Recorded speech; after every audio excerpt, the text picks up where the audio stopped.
Hi welcome to my channel Madhavi ముచ్చట్లు. ఈరోజు మన ఛానల్లో సింపుల్ అండ్ ఈజీగా క్యారెట్ ఫ్రై ఎలా చేసుకుందామో చూద్దాం. ఇక్కడైతే నేను ఈ క్యారెట్ ఫ్రై కోసం చిన్న 3 క్యారెట్ తీసుకొని దాని మీద ఉన్న పొట్టు తీసేసి చిన్న చిన్న పీసెస్గా కట్ చేసుకున్నాను.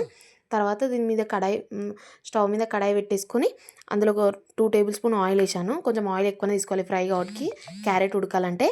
తర్వాత మనం ఇందులో కొన్ని పోజులు వేసాను నేను.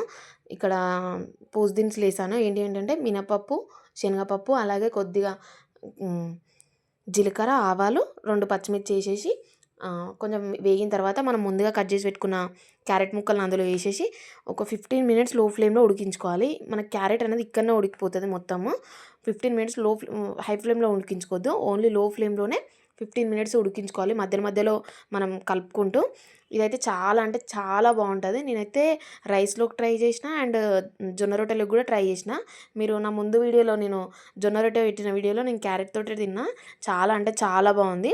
ఇది 15 మినిట్స్ మంచిగా ఒకసారి చెక్ చేసుకోవాలి. మనం ఇట్లా దాన్ని క్యారెట్ ముక్కను వస్తే మనకి మొత్తం ఇట్లా దగ్గరికి వచ్చేసి కొంచెం బ్రౌనిష్ కలర్ రావాలి. దాని తర్వాత మనం సేమ్ రొటీన్ మనం కర్రీ ఎలా చేసుకున్నాం అలానే కొద్దిగా పసుపు, అల్లం వెల్లుల్లి పేస్ట్ వేసేసి మళ్ళీ ఒక 2-3 మినిట్స్ వేయించుకున్న తర్వాత కొద్దిగా కారం, అలాగే ఉప్పు, ధనియాల పిండి వేసేసి మంచిగా ఉడికించుకోవాలి. ఇక్కడైతే నేను కారం, ఉప్పు, అల్లం, ధనియాల పిండి వేసే క్లిప్స్ తీయడం మర్చిపోయాను. సేమ్ బట్ మనం రొటీన్గా వేసేవి కారం, ఉప్పు, ధనియాల పిండి వేసేసి మంచిగా కర్రీకి అంతా పట్టేటట్టు 2-3 మినిట్స్ ఉడికించుకోవాలి. ఇక్కడ మనం కారం, ఉప్పు వేసిన తర్వాత ఎక్కువ ఉడికించుకోలేము. సో మనం ఫస్ట్ నూనెలోనే 15 మినిట్స్ మంచిగా ఉడికించుకోవాలి. ఒక్కసారి ట్రై చేయండి. ఇట్లా పచ్చిగా తినలేరు అనుకునే వాళ్ళు ఇలా ఒక్కసారి ట్రై చేస్తే మీరు అయితే మళ్ళీ తినాలనుకుంటారు. నాకైతే మళ్ళీ తినాలనిపిస్తుంది. ఒక్కసారి ట్రై చేసి నాకు కమెంట్ బాక్స్లో కమెంట్ చేయండి ఎలా వచ్చిందో మీకు కూడా. నాకైతే చాలా బాగా వచ్చింది. నేనైతే ఫస్ట్ టైము అసలు ఇంత బాగా వస్తుందని ఎక్స్పెక్ట్ చేయలేదు. ఒక్కసారి మీరు కూడా ట్రై చేయండి, చాలా బాగుంటుంది.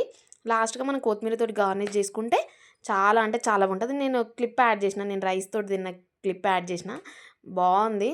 ఒక్కసారి ట్రై చేయండి. ఓకే బాయ్, నెక్స్ట్ వీడియోలో కలుసుకుందాం.